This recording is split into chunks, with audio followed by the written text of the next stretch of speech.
तो आज हम क्या करेंगे मार्केट के अंदर और आज कैसी रह सकती हैं मार्केट्स। अगर आपको ये जानना है तो सबसे पहले आपको देखना पड़ेगा यूएस मार्केट्स को। कल हो चुकी हैं US markets crash. US markets गिर चुकी हैं 1.5% से ज़्यादा। कल रात को यूएस मार्केट्स देखते हुए मुझे तो लग रहा था बहुत ही डर। इसके पीछे सबसे ज़्यादा मेन कारण रहा है यूएस में एक कोई फर्स्ट रिपब्लिक बैंक है जिसके नंबर्स आए हैं बहुत ही ज़्यादा कम, ऑलमोस्ट 49% गिर चुका है बैंक, जिसके कारण यूएस में वापस आ गई बैंकिंग क्राइसिस के फियर्स एंड सारे के सारे इंडेसेस थे रेड में। यूएस को इतना रेड में देखते हुए सारे के सारे हमारे एशियन इंडेसेस गिर गए। एंड जब एशियन इंडेसेस डाउन है एंड जब यूएस मार्केट्स डाउन है तो एसजीएक्स निफ्टी कैसे ही अप हो सकता है। तो एसजीएक्स निफ्टी भी दिखा रहा है अराउंड 50 पॉइंट्स का डाउनफॉल, 50 पॉइंट नीचे से खुल सकता है आज निफ्टी। बुल्स जिन्होंने ले रखी थी बुलिश पोजीशन, खासकर बहुत ज़्यादा risky close to the strike price जिन्होंने अपनी पोजीशंस ले रखी थी, सीरियसली सबको बहुत ज़्यादा डर लगा होगा कल की यूएस मार्केट्स देख के। पर यूएस मार्केट्स की क्लोजिंग के बाद आए गूगल के और माइक्रोसॉफ्ट के रिजल्ट्स जो कि रहे एक्सपेक्टेशन से बहुत ही ज़्यादा अच्छे। उसके कारण यूएस फ्यूचर्स ने अब रिकवर करना स्टार्ट कर दिया है एंड जो हमारा एसजीएक्स निफ्टी है वो भी अब स्लाइटली अपर, बेसिकली उसने जितने लॉसेस लिए थे वो लॉसेस उसने थोड़े से कम कर दिए हैं एंड अब उतना ज़्यादा डाउनफॉल नहीं दिखा रहा है जितना वो पहले दिखा रहा था। पहले वो 60-70 पॉइंट्स 80 पॉइंट्स तक का भी डाउनफॉल दिखा रहा था, अब वो अराउंड 40-50 पॉइंट्स का ही डाउनफॉल दिखा रहा है।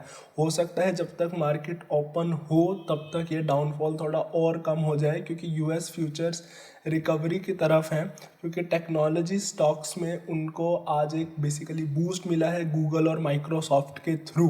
वैसे भी वहाँ का नैस्डैक जो उनका टेक्नोलॉजी इंडेक्स है वो काफ़ी ज़्यादा ही टाइम से गिरता जा रहा था। पिछले ऑलमोस्ट 9 ट्रेडिंग सेशंस में, 9 to 10 ट्रेडिंग सेशंस में वो ऑलमोस्ट 9 टाइम्स गिरा है 10 ट्रेडिंग सेशंस में। अगर अब वहाँ से रिकवरी देखी जाती है तो वहाँ पे हम एक सिग्निफिकेंट रिकवरी अब देख सकते हैं कुछ दिनों के लिए, क्योंकि ये रिजल्ट्स आए हैं बहुत ही ज़्यादा अच्छे। माइक्रोसॉफ्ट इनफैक्ट 8% से ज़्यादा अप रहा कल के वो 8% से ज़्यादा अप है एंड आगे जाके वो एक और रैली दिखा सकता है क्योंकि माइक्रोसॉफ्ट के रिजल्ट्स भी कुछ इसी लाइंस में अप रहे थे। जहाँ तक रही गूगल की बात, गूगल के रिजल्ट्स भी आए हैं काफ़ी अच्छे। अगर हम बात करेंगे तो अब हमारी मार्केट्स में क्या हो सकता है, हमें ये जानना बहुत ज़रूरी है कि मार्केट में अभी करंट ट्रेंड क्या चल रहा है। यूएस इकॉनमी की हालतें अभी उतनी अच्छी नहीं चल रही हैं, बट इंडियन इकॉनमी इस टाइम बहुत अच्छा कर रही है। ये हम अपने स्टॉक मार्केट रिटर्न्स में भी देख सकते हैं। जितना फॉल आउट यूएसए ने देखा है उतना हमारे इंडियन इंडेसेस नहीं देख रहे हैं। इनफैक्ट जब कल भी सारी की सारी ग्लोबल मार्केट्स अंडर परफॉर्म कर रही थी, हमने कल बहुत अच्छा परफॉर्म करा है। इसके पीछे सबसे मेन कारण यही है कि इंडियन इकॉनमी, इंडियन जो हमारे क्वार्टरली रिजल्ट्स आ रहे हैं वो एक्सपेक्टेशन से काफ़ी बेटर आ रहे हैं एंड वो उम्मीद है कि आगे बेटर आते रहेंगे। जो ये यूएसए की बैंकिंग क्राइसिस है इसका इम्पैक्ट इंडिया पे ज़रूर आ सकता है, बट उस लेवल तक नहीं आएगा जितना इम्पैक्ट इसका खुद यूएसए के अंदर रहेगा, जिसकी वजह से इन्वेस्टर्स भी थोड़ा इंक्लाइंड हो रहे हैं कि क्यों ना, जब हमें यूएसए में रिटर्न्स नहीं मिल रहे, क्यों ना हम थोड़ा सा इंडिया में ही रिटर्न्स ले लें, जिसके कारण इंडियन मार्केट्स एक थोड़े से स्टेबल होराइजन पे है। कल निफ्टी ने 17,800 का पॉइंट टच करा, जो कि हमने डिस्कस करा था कि एक बहुत मेजर रेजिस्टेंस लेवल है निफ्टी में, और वहीं से उसने टच करके अपना वापस एक फॉल बैक लिया। अब निफ्टी अराउंड 17,700 के आसपास है एंड ये देखना बहुत ज़्यादा क्रूशल रहेगा क्योंकि 17,700 एक बहुत मेजर रेजिस्टेंस था पहले, जहाँ पे बहुत सारे कॉल राइटर्स बैठे हुए थे। बट जैसे ही 17,700 ब्रेक हुआ वहाँ पे पुट राइटर्स की लाइन लग चुकी है एंड जिसके कारण 17,700 अब एक बहुत मेजर सपोर्ट बन चुका है। अगर आप लोग टेक्निकल एनालिसिस थोड़ा सा फॉलो करते हैं, मैं जैसे उतना फॉलो नहीं करता बट हाँ मैंने उसके बारे में पढ़ा काफ़ी है, तो अगर आप टेक्निकल एनालिसिस फॉलो करते हैं तो उसमें बहुत कॉमन मेट्रिक रहता है कि जो चीज़ पहले एक रेजिस्टेंस रह चुकी होती है वो रेजिस्टेंस ब्रेक होने के बाद अक्सर एक सपोर्ट का काम करती है। तो ऐसा ही कुछ हमारे साथ 17,700 के साथ हो रहा है, वो बस OI एनालिसिस के साथ हो रहा है। ऐसी सारी चीज़ें अगर हम कनेक्ट करके चलें तो हम मार्केट को एक थोड़े बेटर वे में अंडरस्टैंड कर पाएंगे। बैंक निफ्टी के साथ भी कल ऐसा ही हुआ, अपने मेजर रेजिस्टेंस लेवल से उसने एक डाउनफॉल देखा। अब दोनों ही इंडिसेस के लिए एक ऐसी सिचुएशन आ चुकी है कि अगर निफ्टी 17,800 के ऊपर सस्टेन करता है तो मैं एक 18,000 तक की रैली में एक्सपेक्ट करता हूँ। अगर बैंक निफ्टी अब यहाँ से हमारा 42,800 का लेवल या हमारा 42,700 के लेवल का जो रेंज है अगर उसे ब्रेक करता है तो अब हम एक फर्दर रैली देख सकते हैं 43,000 तक के लिए। बट बैंक निफ्टी में 42,800 का लेवल उतना मेजर रेजिस्टेंस नहीं है एज़ कम्पेयर टू 43,000 का लेवल। बैंक निफ्टी में जो सबसे मेजर रेजिस्टेंस लेवल है वो 43,000 के लेवल पे ही है। वंस 43,000 का लेवल टेक डाउन हो जाता है तो उसके बाद कोई मेजर रेजिस्टेंस नहीं है आसपास, हम एक बहुत अच्छी रैली देख सकते हैं बैंकिंग स्टॉक्स के अंदर। बैंकिंग स्टॉक्स वैसे भी काफ़ी अगर आप बहुत रिसेंट टाइम्स देखें तो आपको ऐसा लगेगा बैंकिंग स्टॉक्स ने बहुत अच्छा परफॉर्म करा है, बट अगर हम एक थोड़ा सा लंबा होराइजन देखें, बेसिकली 1.5-2 साल का होराइजन देखें, तो आपको पता चलेगा कि बैंकिंग स्टॉक्स ने एक्चुअली ऑल ओवर स्टिल एक अंडर परफॉर्मेंस है as compare to Nifty. Banking stocks ने अभी भी उतना अच्छा परफॉर्म नहीं करा है, सो स्टिल एक गैप है निफ्टी और बैंक निफ्टी की परफॉर्मेंस में जो अभी बैंक निफ्टी कवर कर सकता है।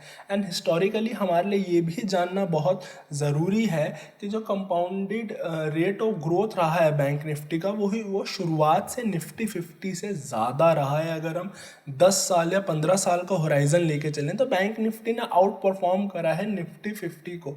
तो अगर हम उस एस्पेक्ट को भी साथ में देखें तो हमें एक हेल्दी अपसाइड देखने को मिलती है बैंक निफ्टी में।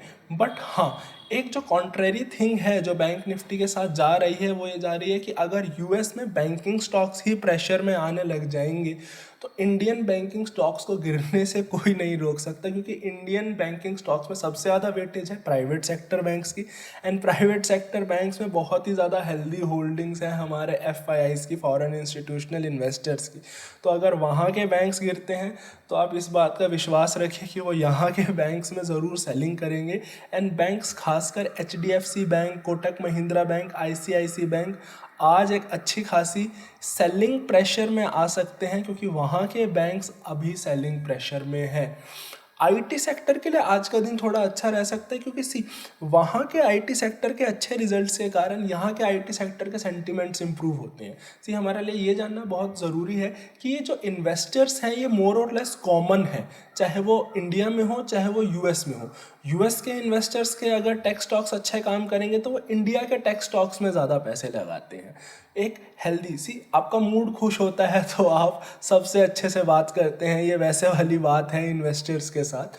तो आज इंडिया के IT स्टॉक्स अच्छा परफॉर्म कर सकते हैं। हमें IT स्टॉक्स के बारे में थोड़ा सा आज कीन रहना चाहिए, क्योंकि वो पहले भी इंडिया में भी वो थोड़े टाइम से अब अंडर परफॉर्म कर रहे हैं। और जो थोड़ी उनकी अंडर परफॉर्मेंस है वो जो हमारा नैस्डैक है उसके डाउनफॉल से भी एग्रीवेट हो रखा था कुछ दिनों से। अब अगर हम बात करें थोड़ा सा FIIs का क्या नेचर चल रहा है, ऐसी कुछ इंटरेस्टिंग डायनामिक हो रही है पिछले 2 दिनों से। जो हमारे FIIs है उन्होंने सेलिंग करी है दोनों ही दिन, बट समहाउ DIIs ने ओवर पावर कर दिया है FIIs को। कल FIIs ने वापस सेलिंग करी थी हमारी ऑलमोस्ट 400 करोड़ की, बट कल वापस DIIs ने ओवर पावर कर दिया है मोर देन 500 करोड़ की बाइंग के साथ। ऐसा बहुत रेयरली होता है बिकॉज FIIs के पास हमेशा ही फंड्स ज़्यादा रहते हैं एज़ कम्पेयर टू DIIs। तो ये बहुत इंटरेस्टिंग डिलेमा है। हालांकि कल FIIs ने उन्हें इतना ज़्यादा ओवर पावर नहीं करा, DIIs ने FIIs को उतना ज़्यादा ओवर पावर नहीं करा जितना उन्होंने उन्हें परसों करा था। बट हमें ये जानना बहुत ज़्यादा ज़रूरी है डेली टू डेली तो DIIs इतना ज़्यादा फंड्स अपने जेबों से नहीं निकाल सकते। बट हाँ, एक ओवर पावर ज़रूर किया गया है और हमें ये देखना बहुत ज़्यादा ज़रूरी है कि DIIs always is a value investor, वो हमेशा वैल्यू में इन्वेस्ट करते हैं। तो जब आप DIIs की बाइंग देखें तो इस बात के लिए आप निश्चिंत हो सकते हैं कि मार्केट में वैल्यू ज़रूर है। FIIs हमेशा एक मोमेंटम इन्वेस्टर रहते हैं। अगर आप FIIs की बाइंग देखें तो आप ये देख सकते हैं कि मार्केट में मोमेंटम है, मोमेंटम वाली ट्रेड्स बेटर वर्क करेंगी। जिनके अंदर FIIs की ऑलरेडी बहुत ज़्यादा हाई होल्डिंग रही है या रहती हैं, वो ट्रेड्स करेंगी बहुत ज़्यादा बेटर वर्क। विक्स गिरता जा रहा है, ऑप्शन सेलिंग में प्रीमियम्स कहीं नज़र नहीं आ रहे हैं। तो इसके लिए मैंने एक बहुत इंटरेस्टिंग स्ट्रेटेजी निकाली है जो मैं अब इम्प्लीमेंट करने जा रहा हूँ अपने पोर्टफोलियो के अंदर। आज मैं करने जा रहा हूँ निफ्टी में एक कैलेंडर, एक put calendar spread implement. Basically इसमें मैं क्या करूँगा, मैं मई के मंथ का at the money basically 17,800 right now, तो मैं 17,800 ही सोच रहा हूँ। बट मार्केट जिस हिसाब से खुलती है, डे टू डे में क्या मूवमेंट रहते हैं, उसके हिसाब से ये नंबर तो ज़रूर चेंज हो सकता है। अभी तो मैं 17,800 का एक पुट ऑप्शन सेल करने की सोच रहा हूँ मई सीरीज़ में 25 में, और दिसंबर सीरीज़ में मैं 18,000 का पुट ऑप्शन बाय करने की सोच रहा हूँ। इसमें मेरी ऑलमोस्ट एक न्यूट्रल टू बहुत ही स्लाइटली बुलिश ट्रेड रहने वाली है। इसका बेनिफिट ये है कि अगर विक्स में अब एक अपटिक आता है, अगर वॉलेटिलिटी मार्केट की बढ़ती है, तो मुझे उसमें बहुत अच्छा गेन्स मिलने वाले हैं। मेरी स्ट्रेटेजी एक्चुअली प्रॉफिट्स मेरी स्ट्रेटेजी के इंक्रीज हो रह जाएंगे रेदर देन डिक्रीज होने के लिए, क्योंकि मैंने पुट ऑप्शन बाय करा है, वो भी एक लॉन्गर टाइम सीरीज़ में। जितना ज़्यादा लॉन्ग टाइम सीरीज़ का आपका ऑप्शन होगा, उसकी वॉलेटिलिटी रहती भी ज़्यादा है, एंड सेकंड वॉलेटिलिटी इंक्रीज करने पे उसमें प्राइस का चेंज भी ज़्यादा आता है as compare to short term options. तो इससे अगर वॉलेटिलिटी बढ़ती है तो मेरा फ़ायदा ज़्यादा होगा उस बाय करे हुए ऑप्शन में रेदर देन नुकसान जो मेरे सेल करे हुए ऑप्शन में होगा। सेकेंड थिंग जो आज ध्यान रखने की है, जो मैं एक्चुअली ट्रेड लेने वाला हूँ, वो है बजाज फाइनेंस में। आज मैं बजाज फाइनेंस में ऑप्शन सेलिंग की ट्रेड लेने वाला हूँ। डिपेंडिंग ऑन मार्केट मूवमेंट क्या रहती है, मैं या तो स्लाइटली बुलिश जा सकता हूँ। अगर मैं स्लाइटली बुलिश जाता हूँ तो मैं double the quantity of put option sell करूँगा as compare to the call option. अगर मैं न्यूट्रल जाता हूँ तो मैं दोनों में सेम क्वांटिटी सेल करूँगा। एक स्क्यूड वे में दोनों क्वांटिटी सेम रखते हुए थोड़ा सा स्क्यूड जाते हुए मैं कैसे स्ट्रेटेजी इंप्लीमेंट कर सकता हूँ, ये तो कल के स्ट्राइक प्राइसेस और प्राइस मूवमेंट से मुझे क्लियर नहीं हो पाया था। बट अगर आज सिस्टम डायनेमिक्स चेंज होती है तो हो सकता है मैं स्ट्रेटेजी चेंज कर दूँ, बट हाँ, एक व्यू पॉइंट सेम रहेगा, न्यूट्रल टू बुलिश और bullish to a little bit bearish, but through option selling, जो आज मैं ट्रेड्स इम्प्लीमेंट करने वाला हूँ।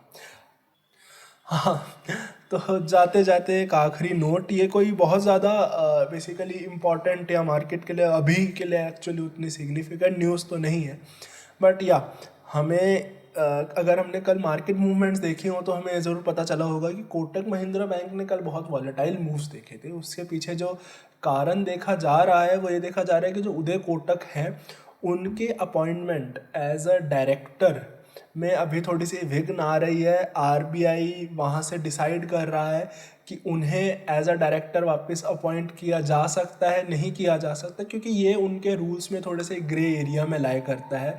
अभी इस बात का श्योर नहीं है कि वो अकॉर्डिंग टू रूल्स वापस एज अ डायरेक्टर आ सकते हैं या नहीं आ सकते, जिसके कारण थोड़ी सी वॉलेटिलिटी देखी जा सकती है। मेरी इस टाइम पे कोटक महिंद्रा बैंक्स में ऑप्शंस के थ्रू ट्रेड है, तो मैंने उसमें कल काफ़ी वॉलेटिलिटी देखी इंट्राडे में। मैंने सोचा क्यों ना ये न्यूज़ आप लोगों के साथ शेयर करी जाए।